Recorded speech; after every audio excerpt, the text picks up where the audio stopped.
नमस्कार, प्रभात साक्षी news network और आप सभी का स्वागत है। भारत में होने वाले ब्रिक्स शिखर सम्मेलन और बदलते वैश्विक हालात के बीच भारत और रूस के संबंधों को लेकर महत्वपूर्ण कूटनीतिक गतिविधियां तेज हो गई हैं।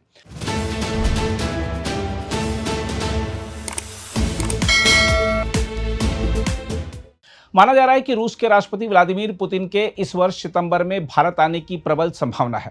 यदि यह दौरा होता है तो यह 9 महीनों के भीतर उनका दूसरा भारत दौरा होगा। इससे पहले वह दिसंबर 2025 में वार्षिक भारत रूस शिखर सम्मेलन में शामिल होने के लिए भारत आए थे।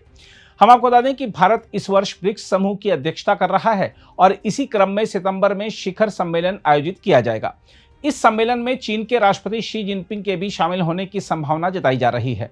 इसके अलावा मई में ब्रिक्स देशों के विदेश मंत्रियों की बैठक भी भारत में आयोजित होगी, जिसमें रूस के विदेश मंत्री सर्गेई लावरोव और चीन के विदेश मंत्री वांग यी के भाग लेने की उम्मीद है।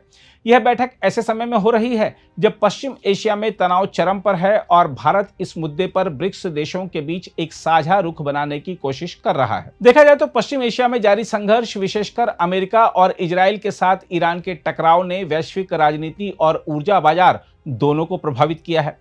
हम आपको यह भी बता दें कि हाल ही में भारत और रूस के बीच विदेश कार्यालय स्तर की बातचीत भी हुई थी, जिसमें दोनों देशों ने अपने विशेष और विशेषाधिकार प्राप्त रणनीतिक साझेदारी की समीक्षा की थी। इस बातचीत में द्विपक्षीय, क्षेत्रीय और वैश्विक मुद्दों पर विचार विमर्श किया गया और आने वाले उच्च स्तरीय दौरों की रूपरेखा पर भी चर्चा हुई। दूसरी ओर ऊर्जा क्षेत्र में भी हालात तेजी से बदल रहे हैं। अमेरिका ने यह स्पष्ट कर दिया है कि वह रूस और ईरान से तेल खरीदने के लिए दी गई छूट को आगे नहीं बढ़ाएगा। इससे भारत जैसे आयात पर निर्भर देशों के सामने नई चुनौतियां खड़ी हो सकती हैं।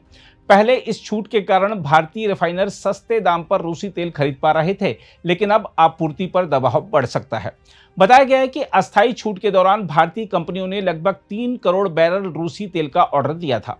वैसे भारत और रूस के संबंध केवल ऊर्जा या रक्षा तक सीमित नहीं है, बल्कि यह एक व्यापक और बहुआयामी साझेदारी है। हाल ही में आयोजित एक अंतर्राष्ट्रीय सम्मेलन में दोनों देशों के विशेषज्ञों और कूटनीतिज्ञों ने द्विपक्षीय संबंधों के नए एजेंडा पर चर्चा की थी।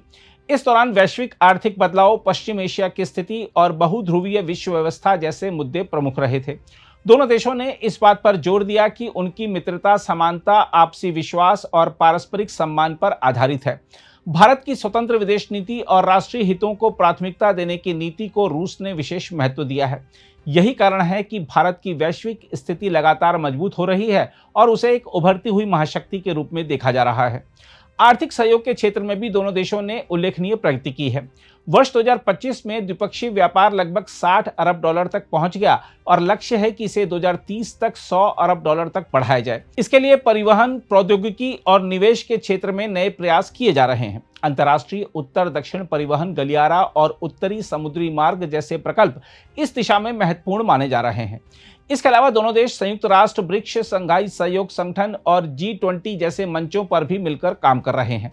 वैश्विक व्यवस्था को अधिक न्यायपूर्ण और संतुलित बनाने के लिए भारत और रूस समान दृष्टिकोण साझा करते हैं। दोनों देश अंतर्राष्ट्रीय कानून और संयुक्त राष्ट्र चार्टर के सिद्धांतों के पालन पर जोर देते हैं। हम आपको यह भी बता दें कि आने वाले समय में प्रधानमंत्री नरेंद्र मोदी के रूस दौरे की भी संभावना है, जिससे दोनों देशों के बीच उच्च स्तरीय संवाद और मजबूत होगा। इसमें कोई दो राय नहीं कि पुतिन का संभावित भारत दौरा और मोदी की प्रस्तावित रूस यात्रा इस साझेदारी को नई दिशा देने में महत्वपूर्ण भूमिका निभाएंगे। बहरहाल, वर्तमान वैश्विक तनाव और बदलती राजनीतिक परिस्थितियों के बीच भारत और रूस अपने संबंधों को और मजबूत करने की दिशा में आगे बढ़ रहे हैं। ब्रिक्स शिखर सम्मेलन इस सहयोग को नई गति देने का एक अहम अवसर साबित हो सकता है, जहां वैश्विक मुद्दों पर साझा रणनीति तैयार करने की कोशिश होगी। इस प्रकार भारत रूस संबंध न केवल द्विपक्षीय स्तर पर बल्कि वैश्विक मंच पर भी महत्वपूर्ण भूमिका निभाते रहेंगे। अगर आप भी लेना चाहते हैं देश दुनिया की तमाम जानकारी, तो आज ही सब्सक्राइब करें हमारे चैनल को। साथ ही नीचे दिए बेल आइकन को जरूर दबाएं ताकि हर अपडेट आप तक पहुंच सके।